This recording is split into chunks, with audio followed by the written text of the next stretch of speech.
So is it just fair to say the Cincinnati Bengals are better than the Buffalo Bills and Joe Burrow's better than Josh Allen?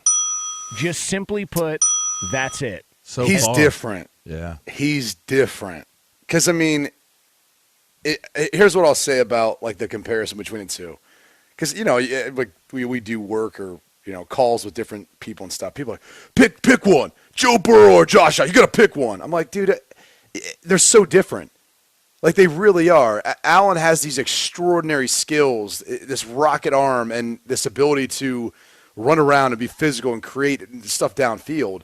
You know, Burrow is more, to me, like your prototypical quarterback. He's accurate as all get out. He's got a strong enough arm. He's an incredible decision maker. He's athletic enough to be able to hurt you with his legs, but, you know, his best skill set is how he navigates the pocket to throw. I mean, honestly, like him and Jamar Chase, I think I said this last year, like they remind me of what I grew up watching, which was Joe Montana and Jerry Rice. Yeah. Like Jamar Chase makes everything look easy. And that's like, so my first time ever playing tackle football, 3rd grade, I love Jerry Rice. I was like, I want to be a receiver. I want to be just like Jerry Rice. I'm going to catch everything. Wasn't fast, but I'm going to catch everything. And I remember watching him always thinking, he makes everything look so easy. And Jamar Chase is the exact same way. And then the more I started getting into quarterback, the next year, I started watching Joe Montana. I'm like, man, Joe's so cool out there. He's so calm. He's so poised. You know, he's so accurate. It doesn't seem like he has to try hard to ever make a throw or make a play. And that's how Joe Burrow is, man. Like, they have this chemistry, this thing. They're like the 2.0 version or the new version, I think, of what Montana and Rice were is what Burrow and Chase are. People are doing the comp game with Tom Brady and Burrow. Burrow reminds me of Montana. Yeah, way more. Is there an echo in here?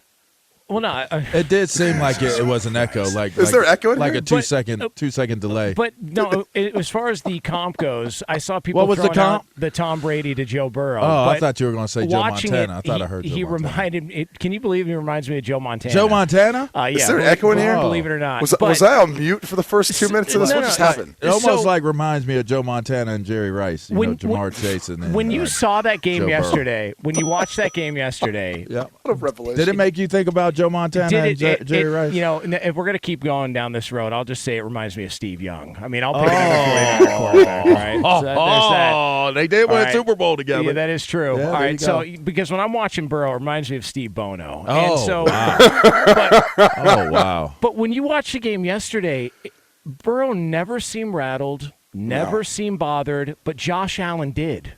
Josh Allen looked like he so just did Stephon Diggs. Yeah. Oh, did he? There is that. Even after the game. I can't wait from that game going, yeah, I'm good. I'll take Burrow. And I don't know that other than Patrick Mahomes, I don't know that there's maybe another quarterback in the league I'd take over Joe Burrow right now. He's fantastic. And when they asked him the question, you know, how long is this championship window going for? And Burrow said, for as long as I'm playing. Yeah. He was so nonchalant about it. He's awesome. That's how man. good I am. As long as I'm here, our window's open. And by the way, we're open for business. Good for Zach Taylor as well, too, because he was dealt a bag of crap the first couple of years that he was there. And now he's got himself a quarterback, and he's got himself a team that's going to be a contender for the next however many years Joe Burrow's playing. But Zach Taylor afterwards was asked about the refunded tickets and all the other things, the 50,000 quote-unquote tickets that were sold for the potential AFC title game in Atlanta. And here was the back and forth with the Bengals head coach. We kind of joke about the refunds, but was that at all extra motivation just in seeing the release about the 50,000 tickets that were sold for the neutral site, assuming that the Bills had won? For the neutral site, I mean, yeah, we had our mindset to go play in Kansas City, and it is tough because they have to formulate the plans for coin tosses, and they got to formulate the plans for neutral site games, and we just keep screwing it up for everybody, and I hate that for people that have to endure all those logistical issues. And then we just keep screwing it up. So I'm sorry. Yeah, Man, Zach, you get him, Coach. Zach was in the trap, is what Zach was in. Yeah, you heard that music. Play the first part. Play the first part of the interview again. Yeah, Birdo, he was in the trap. Kind of joke about the refunds. Trap. But was that at all extra motivation? Yeah. Just seeing the release about the hey, yo, homie. tickets that were sold for the neutral yo. site, assuming the Bills had won. The neutral site, I mean. Yeah, we Yo! had our mindset. That's enough. That's enough. Yo, what up, Cut? in this house. We had a joke about the refunds, but was that at all extra motivation? Zach up in there regulating while they up in the trap. Like, hey, don't y'all come up in our house talking about no tickets. Everybody be jacking this S up. Let me tell y'all how it's going to work right here in the jungle, y'all. You in the trap house, the Bengals trap house, y'all. Let me ask you guys a question. Who they like a mug? After kickoff, was there any point during that game that you felt like Buffalo was going to win that game? Because I didn't. Not after that first series from Cincinnati. Golly. That was it. Okay, hold on for a second, though. Can we give their O-line all the credit in the world? Yep. You're playing with 3 backups.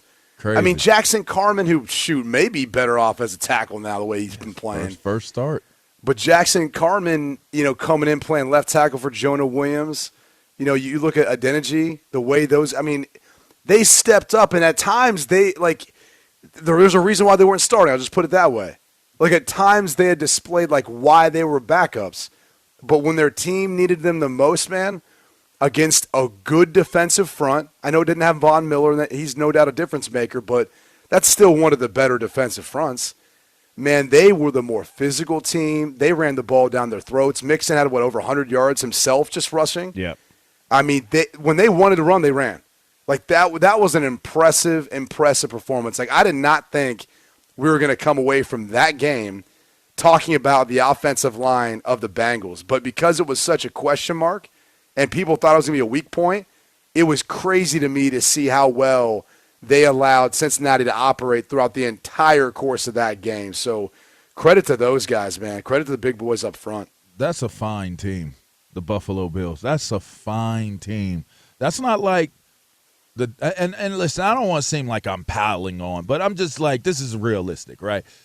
You have one of the more impressive showings in the first round of the playoffs as the Dallas Cowboys, but it wasn't against a fine team. Right, this is a team that is trying to find its way all over again.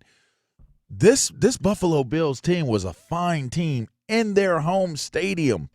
That's as quality a win. That's almost one of those wins that you say, you know what, they've taken another step forward. That was a definitive step forward in terms of if this Bengals team turns into a perennial Super Bowl team. I think they're going to the Super Bowl. I'm not going – not with Pat Mahomes dealing with a sore ankle going into this game. I just don't know that if you don't have a all in, all hands on deck, healthy roster in Kansas City, I don't know that they beat this team.